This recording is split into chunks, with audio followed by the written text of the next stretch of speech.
everybody, and welcome back to another video. And if you're here for the very first time, it's lovely to meet you.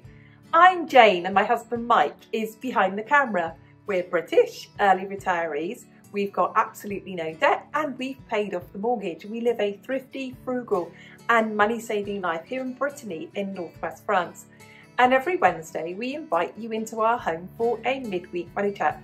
And today we're going to talk about consumer culture that I personally think is absolutely crazy and the way it is costing people so much money. Let's get going.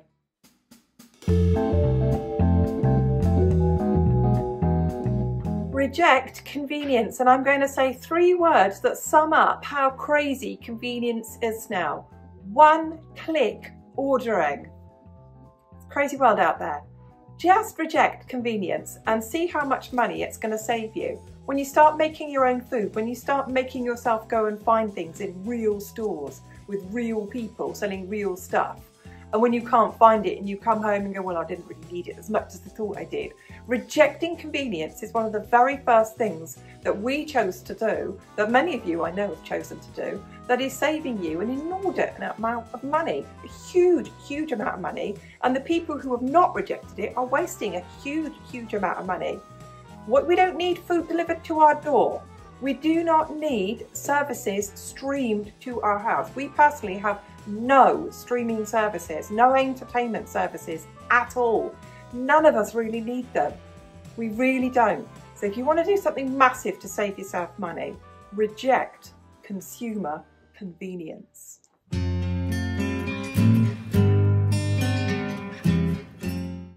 Consumerism is all about selling you an easier life and convincing you that it's going to make your life better.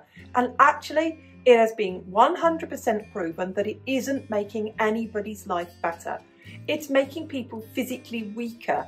It's making people physically unhealthy. And it's making people unresilient and less able to cope with life. So reject it. Just reject the easy life. You know, and I know, that people are actually having to go out of their way now to find some kind of challenge in their life. They're buying big ice baths, filling it with water, going and buying big buckets of ice and putting it in there and putting themselves in ice baths just to feel what it's like to feel extremely cold. I tell you what, those of us who know what it feels like to be extremely cold, grew up in the 1970s or just be poor. Those people know what it's like to be extremely poor. Grow up in France, Portugal, Germany, Italy, anywhere like that, and spend August and July in 45-degree to 50-degree temperatures without air conditioning. You know when you're alive because sweat is dripping off your face all day long and you're having to wipe your face. Reject an easy life. Make your own food. Hang your washing outside. Do your own maintenance. And when you don't know how to do something, the world is out there teaching you to do it. Learn to do it, but really reject an easy life.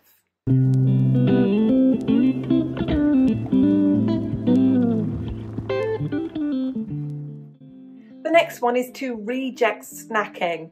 Those people out there selling you all of these snacks, they do not care 2 hoots about your health. They don't care 2 hoots about your well-being.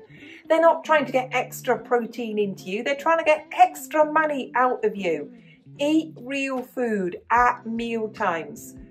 I'll tell you what would happen if I'd have asked my mother for a snack. She would tell me, well, she would look at me blankly, wouldn't know what I was talking about, but she would tell me to wait. She would look at her watch and go, it's 3 o'clock. Your dinner's at 5. You physically cannot starve to death between now and 5 o'clock. Wait. Between going to school in the morning with a bowl of cornflakes down you, or a piece of toast, or a bowl of porridge, and your lunch, you ate nothing. You had water out of a fountain. You didn't walk around with a sippy cup, or a sippy cup on your desk all of the time.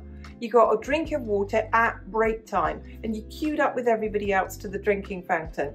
I'm sure we became immune to all sorts of plagues and diseases from those water fountains, and thank goodness we don't have them anymore, but we can just have a drink when we want to. But realistically, reject the snacking culture. It's not doing your health any good. They're selling you junk food. If it's real food, if it's a real piece of meat, if it's a real piece of fruit, if it's something real food, but it's not, is it? So it's more consumerism gone mad. Reject it. Reject the snacking culture.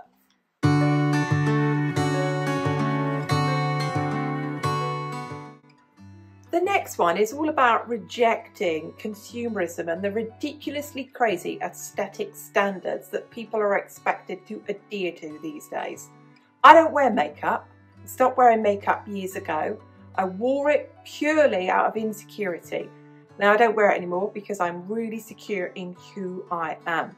But the standards are crazy. I mean, when I grew up, a bit of eyeliner, a bit of mascara, maybe foundation, maybe a bit of lipstick. That was it. We did not have a 12-step beauty program.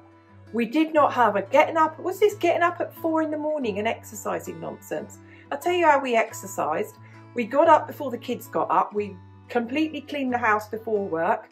We got food in the slow cooker, and we got a washing out of the line, out of the machine and onto the line. And then we walked our kids to school and walked on to work. That was the limit to our beauty regime. And I'm really saddened by some of the things that I see now. Children's spa days. Children following beauty regimes. I tell you what beauty regime looked like when I was a kid growing up. Your mother stood you by the kitchen sink. She got a wet flannel and a bit of soap on it. She rubbed it round your face and hands and rubbed a rub towel over your face and packed you out the door with a Marmite sandwich and an apple and sent you on your way. This is crazy. Absolutely crazy. And all of this is feeding into the insecurity of the youth now. And it is all coming out of consumerism. Consumerism didn't exist and they weren't selling them all of this baloney. Children wouldn't be feeling bad about themselves. It's horrific. Let us all, one by one, we choose to, not telling you what to do, reject these ridiculous beauty standards. So I'll tell you what is beautiful. Your wonderful personality shining through.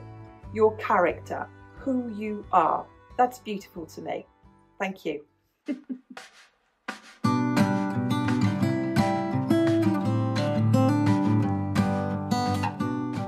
My final point is this: you can pick and choose which parts of consumerism you like and which parts you don't like, which parts you want to buy and which parts you absolutely want to completely reject. You can reject it all if you want to. I'm loving seeing people in the alternative lives that they're living, the people who choose to go and live off-grid, the people who choose to grow all of their own food. Good for them.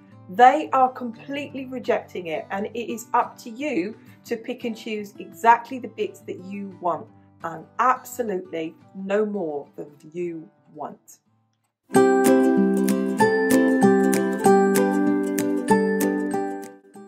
Before I go, I have a quick question for you, and I'd love you to leave a comment, and I read every single one of them. And the question is this: do you feel that consumerism has made our lives better or not? Thanks for watching. Thanks to everybody who hits the like button. Thank you to everybody who leaves a comment, and we'll see you soon. Bye for now.